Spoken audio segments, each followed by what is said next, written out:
Hi, it's Zipeng here on Editor X. I've been exploring the awesome web design capabilities of this advanced creation platform. My latest experiment was just me having fun with some responsive behaviors. You can style so precisely for each viewport, and I'm going to show you a little hack how to show it off. Zipeng style. So first up, as always, I like to work in a single strip. So I'll remove the header and the footer and set the minimum height to 100%. This gives you maximum impact on all screens. And for my background, I'll use this tantalizing burnt orange. Now, I need a grid with 1 row and 3 columns. And there's a preset like this. By the way, if the grid dimension I want aren't there, I can always create a custom one. From edit grid mode, I'll set the spacing. So I'll keep the unit in FR and set the middle column to 2 FR. Each side keeps just 1. Great.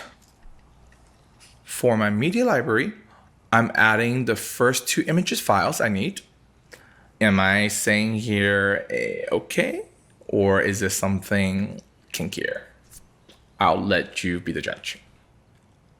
I'll add the finger, separate them a little bit, so I can now resize by eye, or use the inspector panel over here.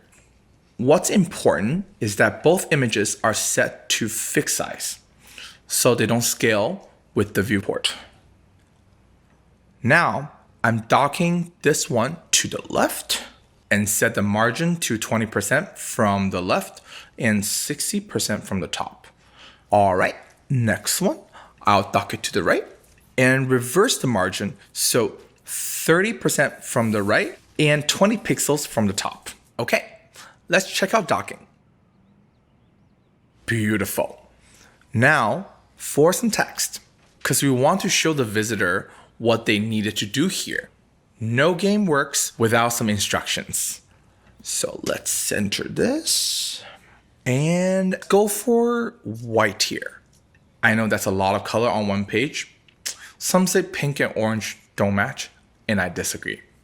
Now for the images, I set to fix so the size won't change. But this text, we need it to squeeze a little with the drag motion. So I use text scale and set the range to between 30 to 50.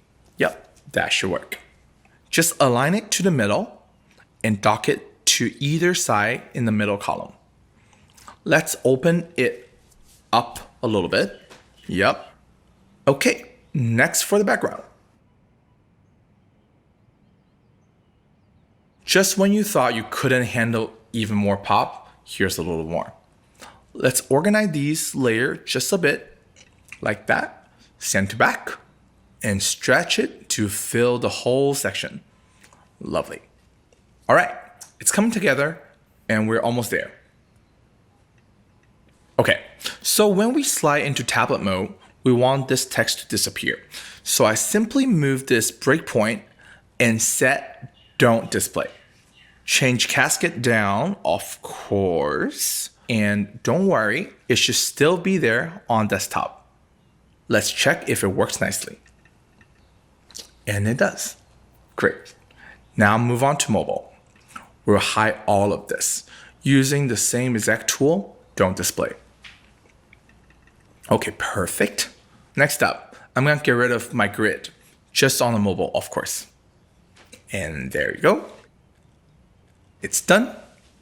And here, we want what I call the satisfaction screen. So we add this image a little smaller by hand.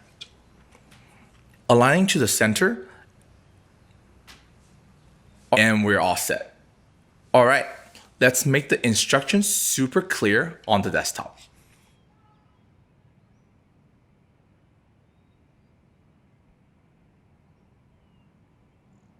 I set to fixed.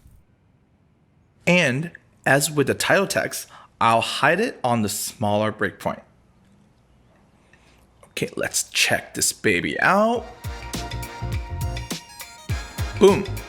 I love it. So that's it from me. If you didn't see my earlier videos, check them out to see some fun tricks like overflow and sticky positions. So if you like this video, you can find more in the thumbnails here.